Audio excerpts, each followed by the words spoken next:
Today I thought we could talk a little bit about nano prep because Camp NaNoWriMo is just around the corner. For those that don't know, you might be familiar with NaNoWriMo, which is in November, which is of course the big novel writing month where all the writing crazies get together and try and do 50k in a month. Now, you might not know, though, that there are also Camp NaNoWriMos, which happen throughout the year in other months. Okay, one of these is in April.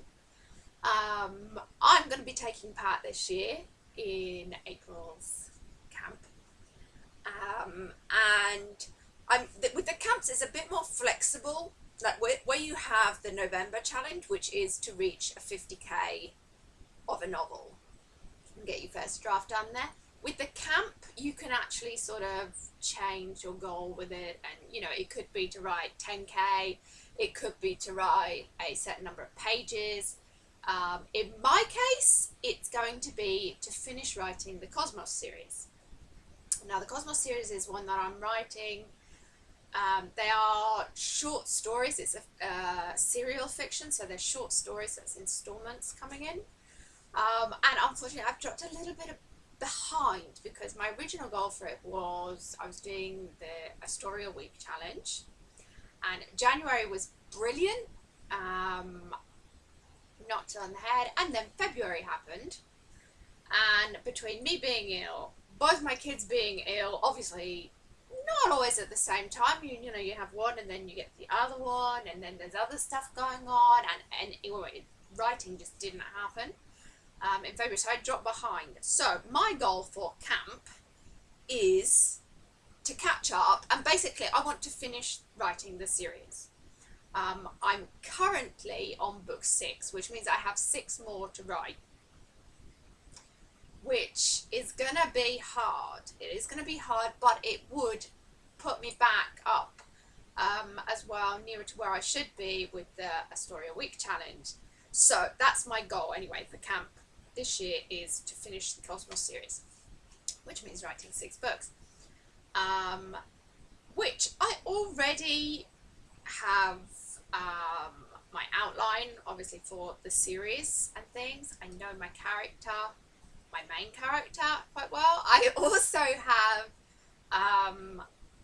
some ideas for the other characters. I've also already jotted down obviously the big things that need to happen in each of the books.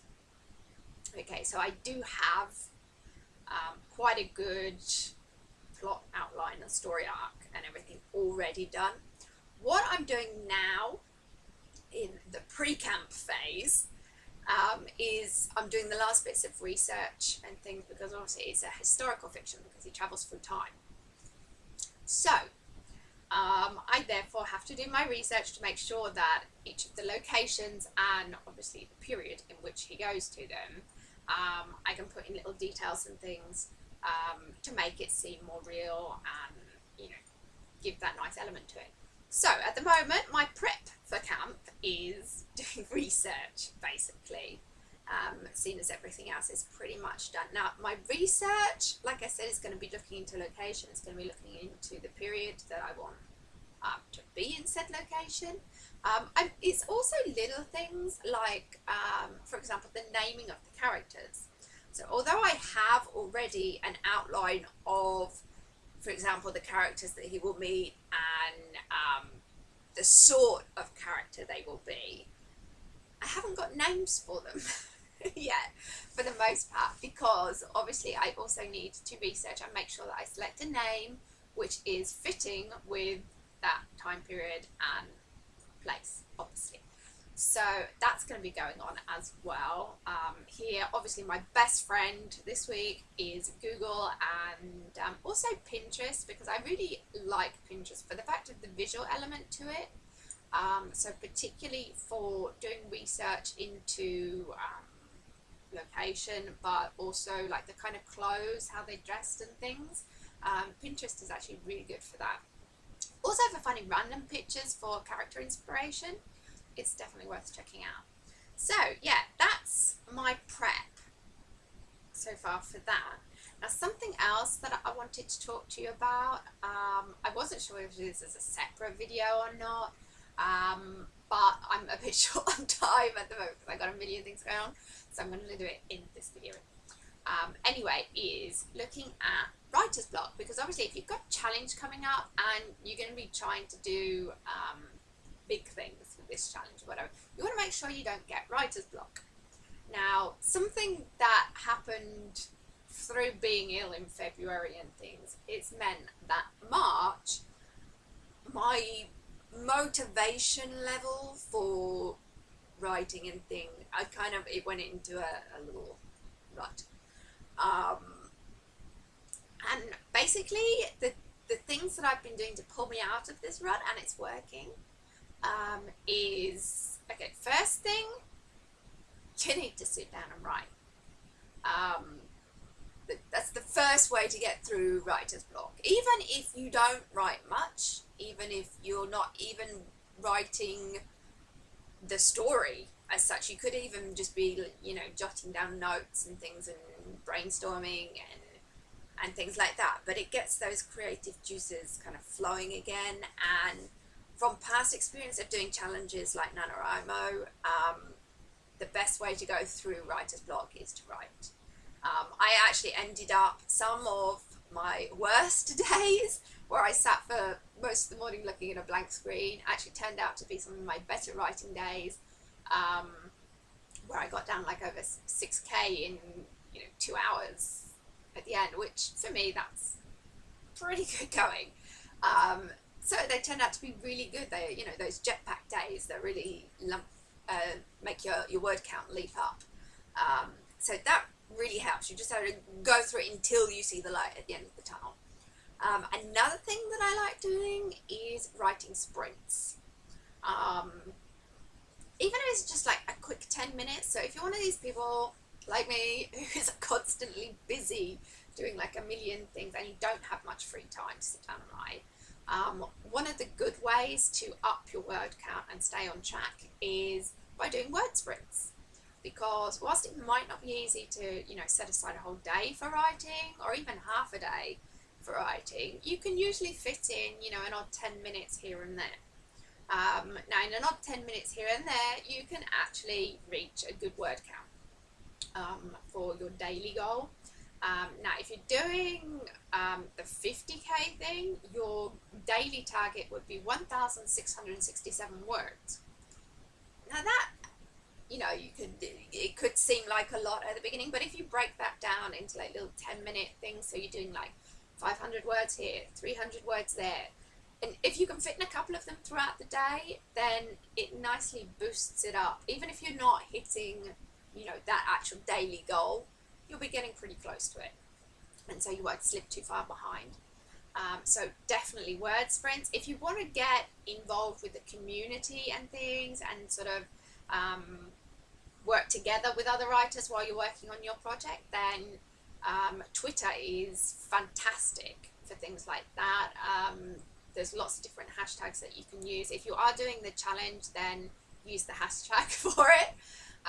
Also hashtags like word count and writing sprint and word sprint, things like that.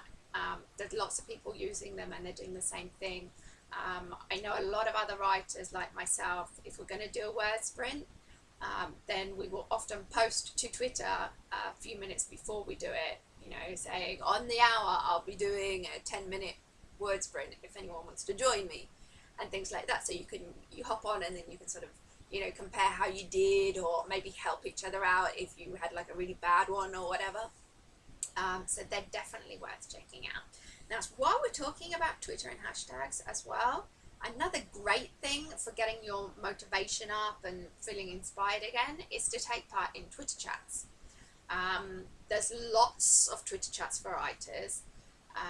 Unfortunately, a lot of them I can't take part in because I live in Italy, and because of time difference, that would mean I'd be doing chats at like 2, 3 in the morning, and I just can't be doing that most of that, unless I happen to actually be up at that weird o'clock, just because, then I might take part, but if not, then it's just not happening. One of my favourite chats though is Storycrafter, which is done by Faye Kirwin at Writerology. She does this chat. It's on Sunday evening for me, which is nice. It's actually like perfect timing because it starts at like 9 p.m. my time, so people like over in the States can take part as well, because that's like afternoon for most of you. But also in the UK and other places in Europe, you know, the time difference works brilliant for that, and it is such a good chat. There are so many great writers that take part in it, and it really gets you feel a buzz. You feel like you want to write afterwards. It's also brilliant for all kind of levels of writer as well, whether you're a beginner and just starting out, or whether you've been doing it for years. It's really good to connect, and very supportive group as well. So whether you're taking part in that, whether you're doing Story Social or Social Story, whatever it was. Anyway, there's lots and lots of different Twitter chats that you can take part in, and they happen all throughout the week at various different times and things, and they are definitely worth getting into, because the discussions as well, you know, one week you'll be talking about antagonists, the next week you'll be talking about writer's block, after that you'll be talking about plotting, editing, or whatever. There's various different topics and things, and you just hop on in and you just share your answers to the questions. And one of the things that I like most about it is not actually the chat questions and the answering of the chat questions, it's where the answers to the chat questions lead you to in other conversations. But anyway, they're a lot of fun, and they really do help spark that motivation to write again, so definitely worth checking out. Anyway, failing that, just go out. Don't write. Step away from your computer and go and do something. It might be going and visiting a museum. It might be just be going for a walk in the park. It might even just be going shopping. But if you're out and about, then you might see something that sparks an idea, or you might overhear a little bit of conversation and you just think, oh, that'd be perfect for dialogue. Anyway, it can spark all these little things. So sometimes the best way to get writing done is actually step away from it and do something completely different. Anyway, I hope that this has helped. If you are taking part in camp this April as well, then please leave me your link below. Join in on Twitter. I'm usually on Twitter, so that's probably the best place to chat with me about these things. I'll also be posting over on my blog, which is joelinsdell.com. And I will be doing my summary vlog of how the month goes as well, which I'll upload at the end of the month. I might do videos as well throughout the month, but obviously I'm going to be concentrating more on my writing as opposed to talking about it. But I will be uploading videos throughout the month anyway. But yeah, I will do my summary video at the end. Also, if you do videos throughout your challenge, do you do like a daily vlog, or do you do a weekly vlog, or you do an end of month vlog where you do like the summary of it? I would love to hear your feedback about that as well, and which works best for you and your audience and things as well. Anyway, if you've liked this video, please give it a like, click the subscribe button so you don't miss out on new videos, and leave me a comment below and let me know what you're up to. Also, if you have any extra tips about things that you can do to motivate yourself to write more, then please leave those below as well. Anyway, that's it. Thanks for watching, and I will see you next time. Bye!